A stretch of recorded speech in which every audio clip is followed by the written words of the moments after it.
What is going on with the Green Service uniform? Hey, I am Chuck the Bureaucrat, and I think the Army's rollout of the Green Service uniform is an interesting case study in how bureaucracy actually works. And not for nothing, but a lot of you guys are going to be living through the consequences of this thing for years.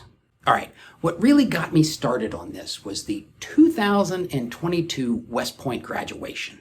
All the military on the reviewing stand were wearing the AGSU. The superintendent, the commandant of cadets, the command sergeant major. There were people scattered around in the crowd who were wearing the ASU, but I kind of chalked that up to people who were so close to retirement that they couldn't be bothered to buy the new uniform. And then the guest speaker, the chairman of the Joint Chiefs of Staff, General Milley, shows up, and he is wearing the Army service uniform. And all of a sudden, it was like, what gives? I mean, even the family I was attending the graduation with, and these are people who are not military by any stretch of the imagination, they were asking why the uniforms didn't match. And it gets stranger. While I was trying to figure that out, General Milley went the next week to Princeton, his alma mater, to give the commencement speech. And when he did, he wore the Army Green Service uniform. So I just walked up to General Milley's front office and I started asking questions. Initially, I got the brush off, but eventually I found the enlisted guy who handles General Milley's uniforms, and he directed me to the Army's website on uniforms. And way down at the bottom of the section on the AGSU is the date for final phase-in of the pinks and greens.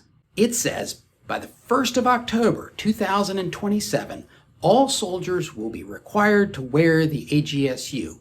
And get this, the ASU will become an optional uniform for formal and ceremonial events. That's weird. I mean, the Army introduced a new uniform and has no intention of getting rid of the old one. And I'm going to make this point a couple of times that might be okay for the old guys who had the ASU and got the pinks and greens. But what's going to happen to the young guys who were never issued the Army Blue Service uniform? All right, I have been watching how people choose to wear one uniform or the other, and to be honest, there's not much of a pattern. When Milley went back to Princeton in 2023 to commission ROTC cadets, he wore the ASU. But when he went to Congress to ask for over $800 billion, he wore the pinks and greens. I don't know, maybe it's the act of commissioning that counts as ceremony. And I mean, the old guard is still wearing the ASU, and I think it's pretty safe to say that the things they're doing are ceremonial. In fact, if you want to participate in the monthly retirement ceremony that they have over at Fort Myer, you got to dig out not just your ASUs, but you also got to find your beret. Of course, you can't just use the uniform website as a guide. You got to crack out Old Faithful AR670-1. In there, they got a paragraph addressing the occasions for wear of both the ASU and the pinks and greens. Now, the very first thing about these two paragraphs is they say almost the same thing word for word. Personally, I think that's bad form because it opens the door that at some revision you accidentally change one paragraph but not the other, and then you end up with different policy even though you didn't mean it. The main difference between these two paragraphs comes up in a subparagraph that is in the ASU occasions for wear, but it is not in the Army Green Service uniform occasions for wear. This extra ASU subparagraph says that the ASU is normally appropriate for parades, reviews, and ceremonies.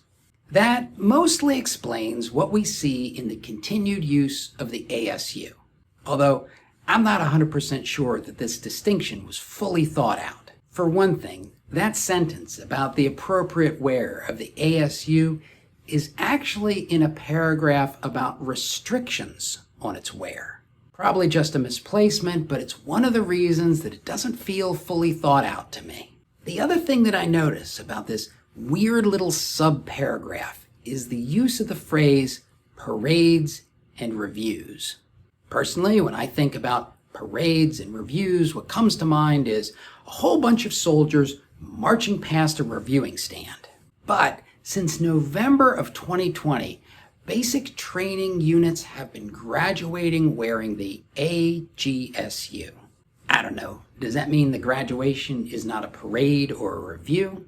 At the end of the day, I do not think that the book is closed on the appropriate occasions for wear for the ASU or the AGSU. The current version of AR 670-1 became effective in 2021, and it superseded the previous version, which had been in effect since 2017. So you're looking at like a 5-year gap. That's kind of the normal gap. So I figure that they're going to rewrite this regulation around 2026, which will put that right before the end of the rollout for pinks and greens. So I would expect that we would get more clarity on how these uniforms are supposed to be used. But just between you and me, here's what I think is going to happen. The Army is going to end up with 2 dress uniforms, the blue one and the green one. And since most of the officers and NCOs in 2026 will have an ASU hanging in their closet, they're not really going to care about that. The people who will care are junior enlisted and a whole bunch of lieutenants who joined between 2022 and 2026. They are going to rudely discover that their battalion commander wants them to go out and buy a set of ASUs to participate in his change of command. And that battalion commander is going to have the regulation backing him up. That group of junior enlisted and lieutenants, they are not going to have much of a voice in this process come 2026. Maybe by 2031 they'll be in a position to object, but probably not enough to move the needle. Reversing this course is going to take time.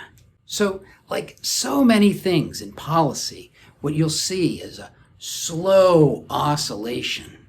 I call these toilet paper policies. And if you want to see why I say that, watch this video.